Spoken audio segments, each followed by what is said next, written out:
नमस्कार दोस्तों, आप सभी का स्वागत है। आज की ये मोटिवेशनल स्टोरी ईमान का ज्ञान बताएंगे। तो चलिए शुरू करते हैं। काफी समय पहले की बात है। प्रतापगढ़ नाम का एक राज्य था। वहाँ का राजा बहुत अच्छा था, मगर राजा को एक सुख नहीं था। वह यह कि उसके कोई भी संतान नहीं थी और वह चाहता था कि अब वह राज्य के अंदर किसी योग्य बच्चे को गोद ले, ताकि वह उसका उत्तराधिकारी बन सके और आगे की बागडोर को सुचारू रूप से चला सके। और इसी को देखते हुए राजा ने राज्य में घोषणा करवा दी कि सभी बच्चे राजमहल में एकत्रित हो जाएं। ऐसा ही हुआ। राजा ने सभी बच्चों को पौधे लगाने के लिए भिन्न भिन्न प्रकार के बीज दिए और कहा कि अब हम 6 महीने बाद मिलेंगे और देखेंगे कि किसका पौधा सबसे अच्छा होगा।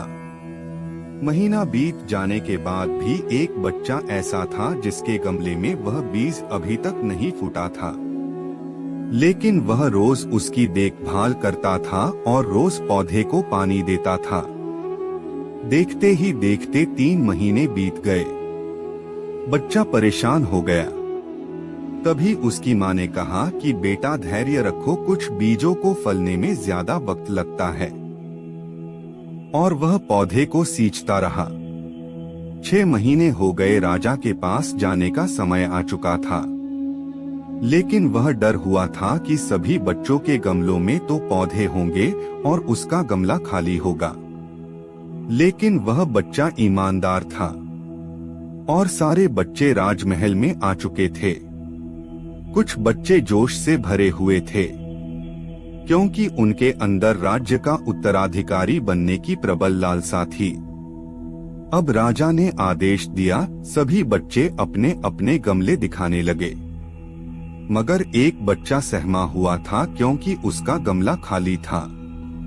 तभी राजा की नजर उस गमले पर गई। उसने पूछा, तुम्हारा गमला तो खाली है। तो उसने कहा, लेकिन मैंने इस गमले की 6 महीने तक देखभाल की है।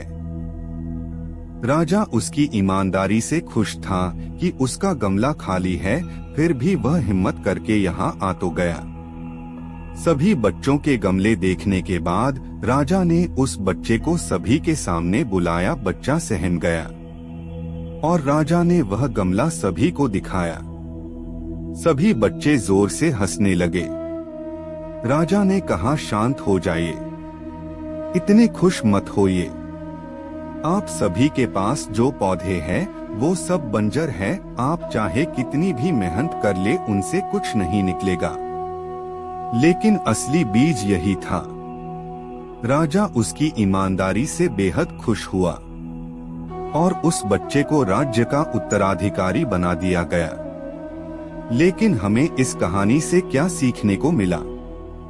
मेरे हिसाब से अपने अंदर ईमानदारी का होना बहुत जरूरी है।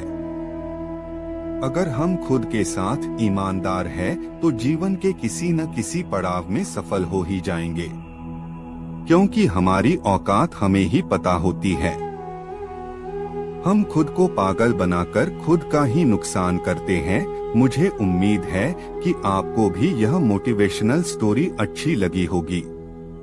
अगर आप और भी मोटिवेशनल स्टोरीज को पढ़ना चाहते हो तो आप बिल्कुल सही जगह पर हो। यहाँ पर आपको छोटी छोटी लेकिन प्रेरणादायी कहानियों का खजाना मिलेगा। आपका कीमती समय देने के लिए दिल से आपका शुक्रिया।